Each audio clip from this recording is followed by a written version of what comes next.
In this video, this congresswoman tries to call Ben Shapiro a racist. Yes, you heard me. It's crazy. It's wild. We're getting right into it. Without further ado, let's ride. Mr. Shapiro, you talked about white privilege. And just this week, I had a conversation with Rachel Lazar, who's done some work, a Jewish American woman who's done some work on this area, as well as having extensive conversations with Dr. Greg Parks of Wake Forest University, who's also talked quite a bit about critical race theory. And it's my understanding that white privilege is not telling individuals that they cannot speak, but it is a term for societal privilege that individuals have as a benefit of their white skin. And I don't think that, and I think universities would be remiss to then say that because you're white, you're not allowed to say anything that's critical of white people. I didn't know that white privilege actually went into that sphere. My understanding is it's just, and the issue is that white privilege makes people uncomfortable to talk about the societal privilege that they have.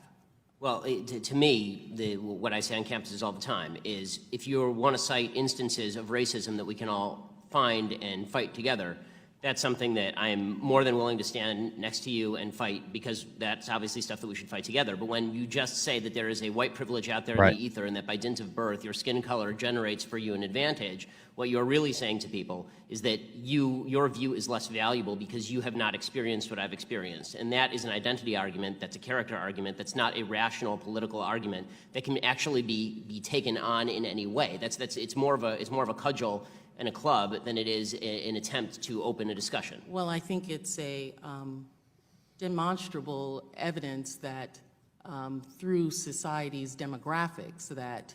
But here's my thing real quick. Even if this woman was right, and I'm of color, I'm a person of color, as you can see. So you get a different perspective here, right? So from my perspective, being a person of color, I understand what this woman is saying, 100%. I understand it. And I also understand what Ben Shapiro is saying. And I see that, he respects the topic, and he's trying to be careful with it too. So, because I heard his response. But personally, if we sit here and constantly say, oh, there's inequality, oh, this and that, okay, what are we going to do about it? What are we going to do to fix things, right? Like, I'm not the type of person that's going to sit around and say, oh, X, Y, and Z, like, yeah, we get it. This, we understand 100%. Like this is America. You know what I mean? At the end of the day, I'm not oblivious, right? But at the same time, I'm also not an idiot to say, okay, yeah, let's kind of what Ben Shapiro's saying, use it as a club, right? Like, to kind of beat it out of people. Like, why am I going to do that? No, absolutely not. We have different color skin, okay? And it is what it is. I didn't choose to have brown skin, just like you didn't choose to have white skin or whatever skin you are watching this video. Back to the video. Let me know if you agree with me.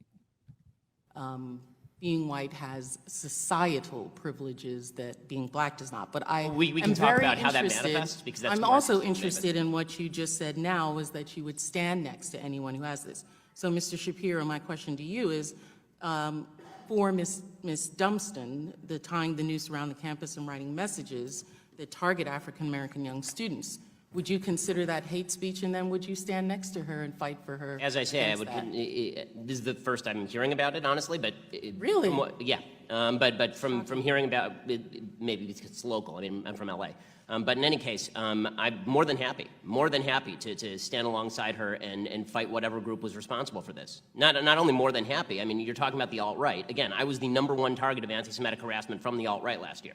So I'm more than happy to do all that. And I think there's one more distinction that has to be made. When we talk about cases like Taylor's, they're horrific, and the administration is siding with Taylor. Okay, the administration is doing the right thing by Taylor, or trying to do the right thing by Taylor, as they should be. And I think that we need to make a distinction between cases where the administration is actively participating in the suppression of speech and cases in which the administration is trying to do the right thing in order to punish people for application of crime. Exactly. Bingo. So I 100% agree with Ben Shapiro. I just don't all the way agree with how this woman, I don't agree with how she tried to corner him right? In my opinion, I kind of got that vibe. I don't know if you guys got that vibe from this. Because she didn't like the way she was asking those questions, it wasn't like she was trying to like fix the problem. It was really like it was like a gotcha moment, right? Um, in my opinion, a bit. Maybe I'm off, maybe I'm wrong. She did seem sincere, okay, so I'm not saying that she said anything wrong, but yeah, so that's my personal opinion. Guys, let me know what you think in the comment section below, okay? Yes, I know in this country, we have, whether you're left or right, for me to sit up here and tell you, oh no, like we're all treated equal, bro, I would be literally lying to you. You know what I mean? As a person of color. So I'm not going to sit here and do that, right? For any amount of views, any amount of clicks, I would never, ever do that, right? So yeah, just being honest with you guys, let me know what you guys think. Are you agreeing with this woman? Are you agreeing with Ben? All right, guys, thank you for the support. Make sure you slap the like button and headbutt the subscribe button for more. Until next time, peace.